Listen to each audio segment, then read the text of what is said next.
Welcome to today's Satsang, where we delve into a profound truth, the eternal energy that flows through all existence.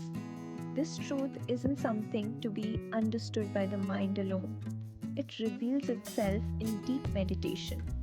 Just as light dispels darkness, our inner awareness dissolves the illusions around us.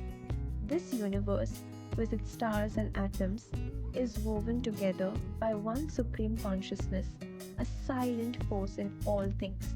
From the tiniest electron to the vast galaxies, everything pulses with the same divine current. This life force isn't outside of us, it's within, waiting to be awakened. As we merge with this energy, we awaken to a deeper reality. Join us on this journey into the mystery of universal energy and the evolution from human to Mahāmanav, the superhuman being. Today's Satsang topic is Eternal Supreme Source of Energy in the Universe Within Existence. This is a slightly deeper topic. What is the eternal, ever-present source of energy in the universe within existence? If you go into the depth of meditation, or to put it differently, if you enter into the deepest state of meditation, only then will you experience it. Otherwise, you will not be able to sense it. I will try to explain it in simple words, and you will understand it, if you have ever sat even slightly deep in meditation. First, it is important to understand that in this universe, there is either darkness or light. Darkness and light cannot exist together at the same time. When light arrives, darkness disappears. Once, darkness went to the divine, a Paramatma, and prayed, saying that light doesn't allow it to live. Light said to the divine, I have never even seen darkness, because the moment I arrive, darkness vanishes. So, you can fully understand that you either live in light or in darkness, either dwell within your inner self or remain in the outer world, in darkness. Both states cannot coexist at the same time. Only one state can exist at any given moment. So, when you are with the divine, let go of all worldly problems. And when you are with the world, focus on solving worldly problems. Either live in the light or in the darkness, otherwise, you will remain in confusion and wander endlessly. The second aspect is this: there is only one supreme energy in the entire universe. We all have originated from that one source. Just like in any piece of cloth, the innermost essence is always the thread. No matter what the color of the cloth is or what kind of garment has been made, within it, at its core, it is thread alone. If you go a little deeper into this, you will realize, within all of us, the essence is the same, it is the soul, like the thread in the cloth. Whether it is a living being or a non-living object, whether it's a human, an animal, a tree, a plant, a stone, or a mountain, the divine energy of Paramatma, the Supreme, is present within all. The only difference is this: in non-living objects, the soul force exists in a dormant state. In living beings, it exists in an awakened state. And in humans, it is in a highly awakened, enlightened state. In animals and plants, that awareness is less. In rocks and stones, It is in its pure dormant form. But in all, the same energy exists. This is one of the great mysteries of the universe. Now, since we are in the state of human beings, and below us in the evolutionary chain are animals and plants, if we wish to grow and evolve, we must ascend further.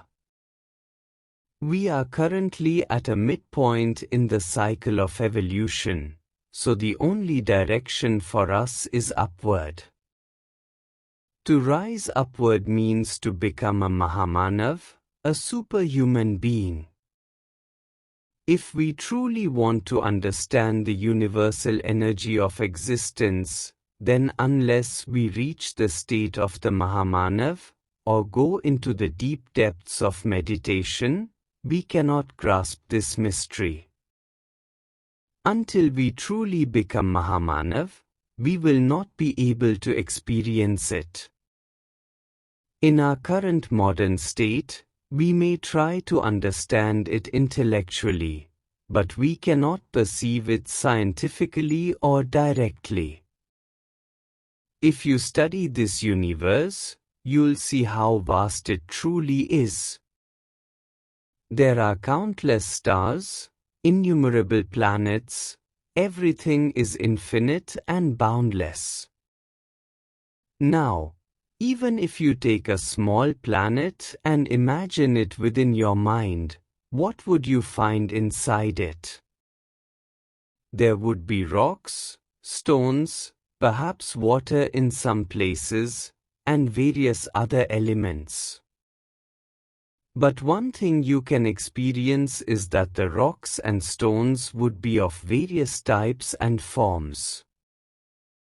If you look closely at even a single rock, you'll find that it is made up of tiny atoms.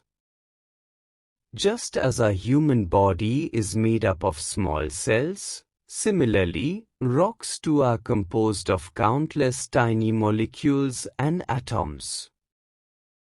And if you study the structure of an atom, which we cannot see with our naked eyes, you'll find that it contains neutrons, protons, and electrons. The electrons continuously revolve around in their orbits. There are millions and billions of such atoms, all revolving in synchronized states within a single rock. But at a certain point, the electrons can change their orbit. This is exactly how living beings are. We too, within us, have electrons, though in a different arrangement, within the structure of living cells, which are more complex. But still, the essence is the same. Everything is made of the same fundamental building blocks. And just like all material things, we too have a shelf life. A period of existence in this physical form. We may live for 80 years, 90 years, 100 years, at most, 120 years. After that, the soul within us leaves the body, and we are declared dead. In the same way, rocks and stones also contain a soul, though in a dormant state. They too have a lifespan, which may last for millions or even billions of years, seemingly endless. If you reflect deeply within your mind, you'll realize they too have a life. Take the sun as an example. It's right before us. Science has already confirmed that the sun has a lifespan of millions of years. But now, it is gradually reaching a stage where, in a few thousand years, even the sun will stop emitting light. So, everything has its own phase, its own life cycle. In the same way, every metal, every rock, every stone also has a lifespan. You'll need to stretch your imagination a bit here. Each atom in a rock, with its electrons spinning around it, continues to exist in a stable orbit. But over many, many years, those electrons may eventually shift their orbit. And a stage may come when the electron escapes from the atom itself. Now imagine, if electrons begin escaping from many such atoms in a rock. That energy, as a life force, begins to leave the rock, which had been its home. All of this is being explained through imagination. Just to help you understand the mystery of energy. When this life force exits the rocks and stones, it enters the cosmos. Some of it gets absorbed into the universe, while some begins to expand through it. Now imagine billions and billions of electrons dispersing into the universe. And once that life force has left the rock or the stone, a point comes when the rock begins to crack. Because its energy has departed. Its lifespan cannot be precisely measured, it may span millions or billions of years. In the same way, when the life force of a planet departs, that planet starts to break down into smaller fragments and eventually dissolves. Just as humans experience death, planets too undergo death. But the energy from them doesn't die. It enters the universe and begins to expand across the cosmos. Now imagine, there are millions and billions of planets and stars. And gradually, over millions of years, this energy disperses into the universe.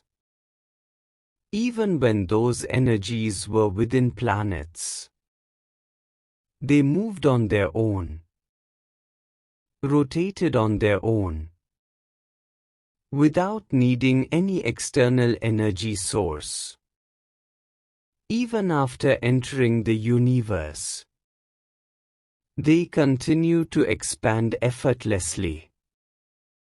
And this ever-expanding presence is what we refer to as the power of the universe, or Brahman ki Shakti.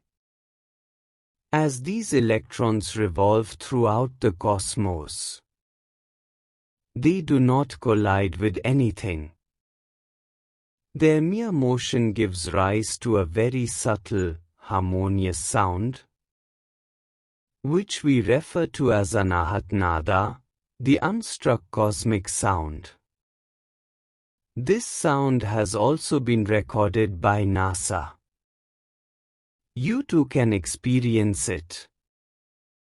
When you sit silently at home, in deep stillness of night, free from thoughts, and you rest within the emptiness of your mind, then you may hear this cosmic sound. Science has already established that the universe is expanding. And the speed of these electrons is even faster than the speed of light.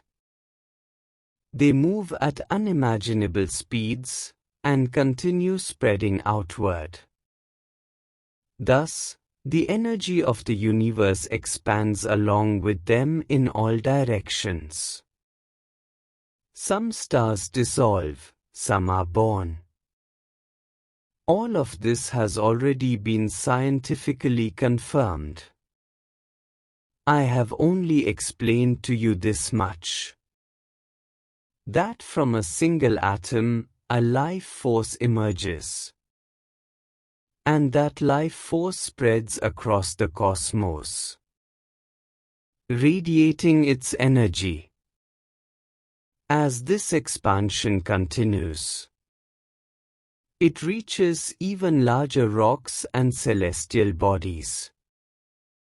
And when this energy merges with them, life force emerges from them too. And in this way, the expansion continues. Now come back to the human state. The energy that exists in the infinite space. This same energy is what we call the energy of consciousness. And every living being, including humans, has originated from this energy of consciousness. This very energy resides within us. The power of consciousness, which we call the soul or Atma. This is, in essence, a virtual energy. You cannot see it with your physical eyes. And this virtual energy appears, then dissolves. Again and again, this is its eternal cycle. What other forms Paramatma the Supreme has given to this energy? Those are matters beyond time and comprehension. But as the soul or Atma, this very energy enters the human body. And it dwells within every cell of our being. Through spiritual practices, Kriya Yoga, breath techniques, and mantra chanting, we gradually develop this inner power. Slowly, this energy evolves to such an extent that it reaches our third eye center, the Agya Chakra. There, it continues to develop, and as this evolution intensifies, it eventually rises to the apex center, the Sahasrara Chakra, and finally dissolves into the cosmic universe. When this energy merges into the universe, it unites with the very source from which it originally emerged. Upon merging with that source, we experience such profound peace, as though we have finally returned home. This state is referred to as Samadhi or ecstasy, the state of spiritual absorption. From the state of Samadhi, the ecstasy, a human being ascends into a higher level of consciousness, and by uniting with the universal energy, again enters the state of Samadhi or ecstasy. Any form of energy, fundamentally, either manifests as sound vibrations or as electrical currents. You can even feel this current flowing through your spinal cord. When this human energy reaches the cosmic realm, which already contains immense universal forces, and merges with various forms of energies, a great light is produced. This is the cosmic light. And when human consciousness returns from this cosmic union back into the human form, the human being is no longer the same. The one who returns is not the same as the one who left. That consciousness carries the evolution of the universe within. It now embodies cosmic intelligence, a supreme intellect.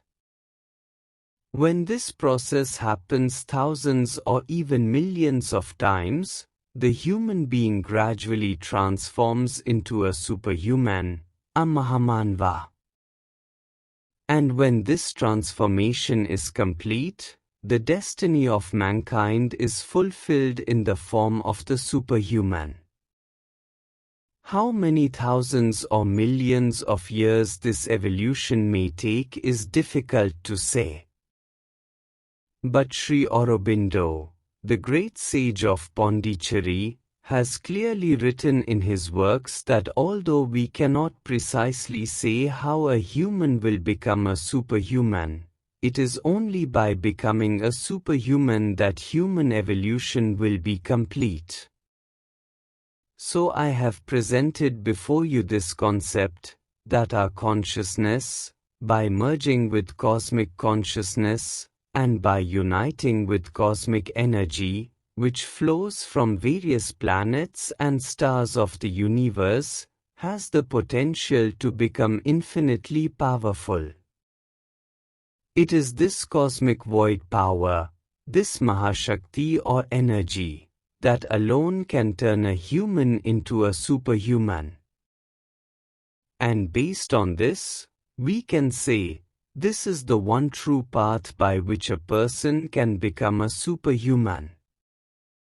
Now, how many divine complexities exist in this process, in the form of the Supreme Being, is hard to articulate. However, when one remains in the state of Samadhi or ecstasy for a long time, even a particle of this superhuman quality enters into the individual. And as this particle begins to expand, the person gradually gains clarity, an insight into how this cosmic power emerged from various planets and stars and how it transforms its nature across dimensions. Even within the deep state of Samadhi or ecstasy, one can get a glimpse of this truth. At first, it is merely an intuitive realization, a faint experience. But when the right time comes, it will no longer remain just a glimpse, you will begin to live within that energy. This is the future of humanity. If a non-living atom can possess so much power, enough to create an atomic bomb and unleash great destruction, then what of this supreme consciousness energy that comes from the cosmos? From this, endless evolution is possible. It is absolutely possible. But how it will happen, that remains a great mystery.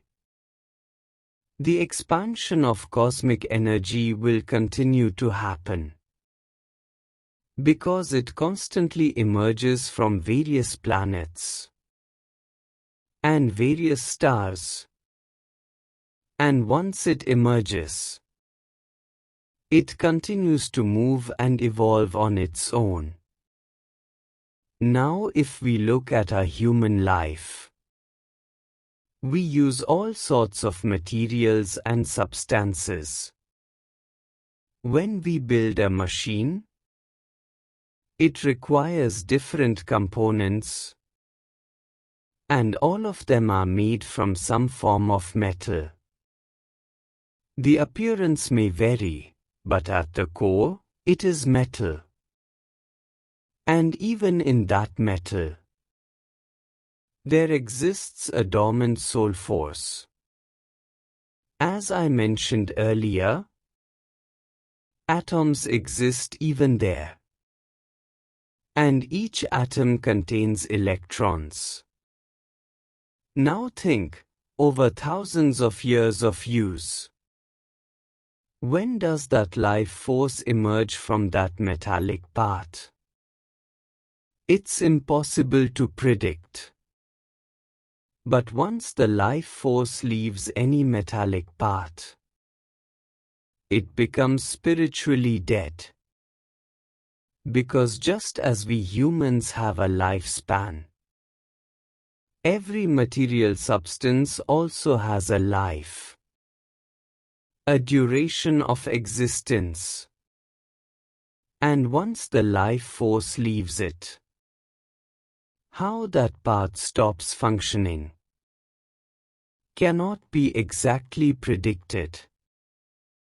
That is why, even in your homes, you must have noticed. Sometimes your fan stops working. Sometimes your mixer grinder breaks down. Or other devices you regularly use suddenly malfunction. You often get them repaired.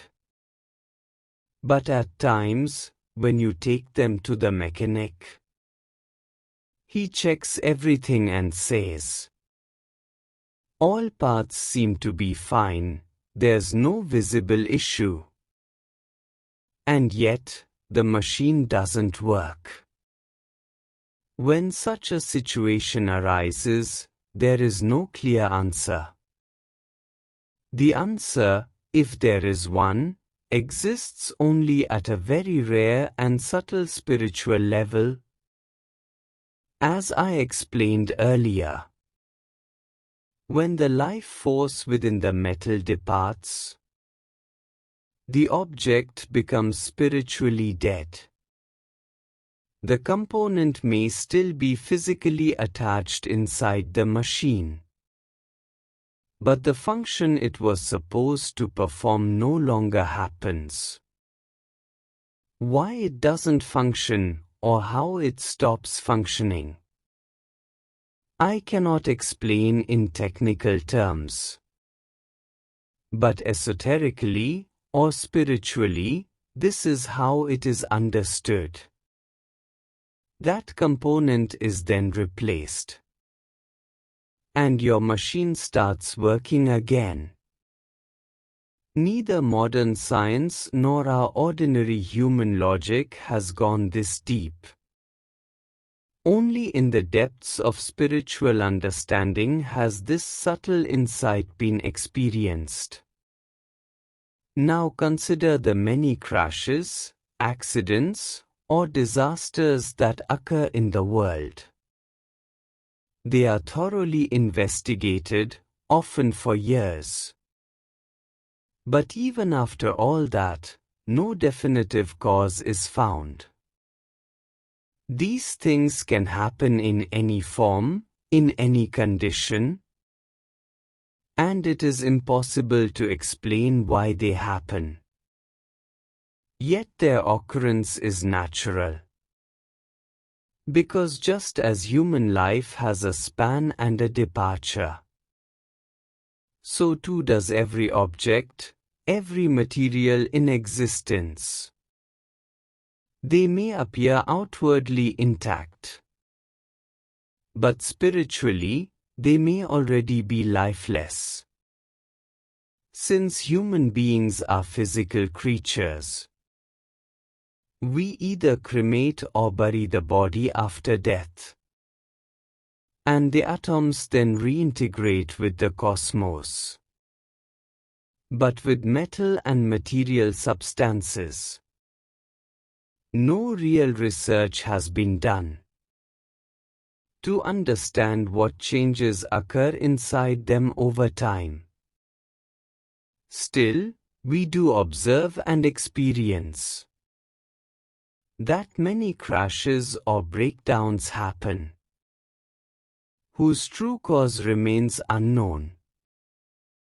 And when no reason can be found, only spirituality steps in to offer an answer. The evidence, though not measurable, is intuitive. The life force departs from the object. This cannot be scientifically proven, but through deep meditation, one can get a subtle experience of it. And in the future, science may become advanced enough to explore this realm. Spirituality too will one day take the form of science.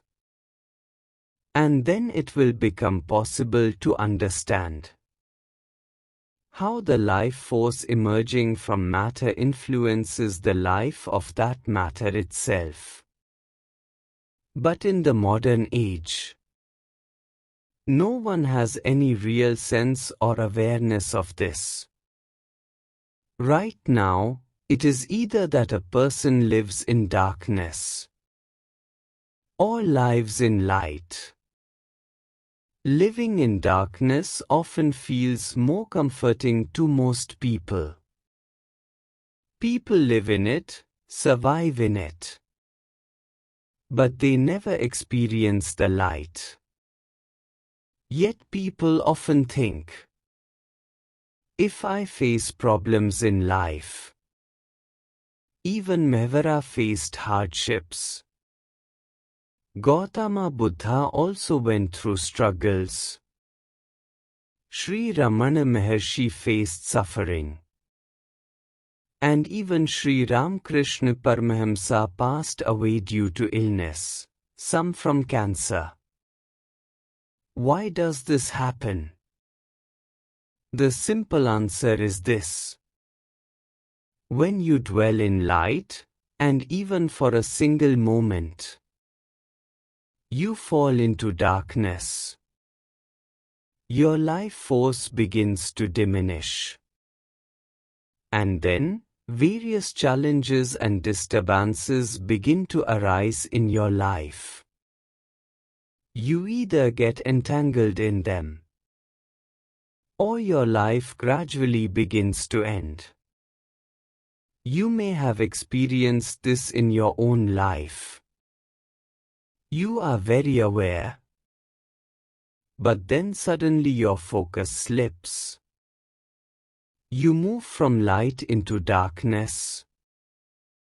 And in that moment, you may create a disastrous situation for yourself. A situation so intense that you are unable to understand why it happened at all. This is a very natural phenomenon. For example, when your home is well lit, and suddenly everything goes dark, and then light returns. Sometimes, something terrible may occur in that brief darkness. In the same way, a person who is deeply awakened may suddenly slip into a dormant state, into darkness, and in that moment may commit a grave mistake with severe consequences. Why the mistake happened, what the consequences were, it becomes very difficult to explain. But all of this, in some form or another, is connected to the life force energy. No matter how much one tries to elaborate on this topic, it will always feel incomplete until you experience it yourself. Only when you experience it within will you realize that a human being can at any moment shift from light to darkness, and also from darkness back to light. All the substances of the cosmos, every particle, every atom, from them a stream of life force can emerge. And when that stream spreads through the universe, it either becomes a part of the cosmic power, or it may trigger great disruptions, crashes and calamities that science cannot explain. Yet, such things do happen, and you all witness their consequences in life. So, in summary, I will say this. The energy of the cosmos will always remain in existence, because the universe is infinite. And from it, in some form or another, life force keeps emerging. And humans, by evolving their consciousness, can merge into this cosmic energy and gradually transform from man to superhuman, Mahāmanav. And when one becomes Mahāmanav, then everything becomes completely clear. Why things happen the way they do. What their real meaning is. Right now, all of this lies only in the realm of our imagination, within the scope of our thought. But remember, every reality first emerges from thought, and only later manifests in the physical realm. How many thousands or millions of years it will take for this to manifest? That cannot be predicted. Whether this method remains the same, or the method itself changes, that too is unknown. But one thing is certain and absolutely clear. That only by evolving into Mahāmanav, the superhuman being, can a human being truly understand all of this. This is all a matter of consciousness evolving, and the transmission of life force energy, whose power surrounds us from every direction. It is within this divine current that we live, and from it arises the growth of our intelligence as well. Thank you.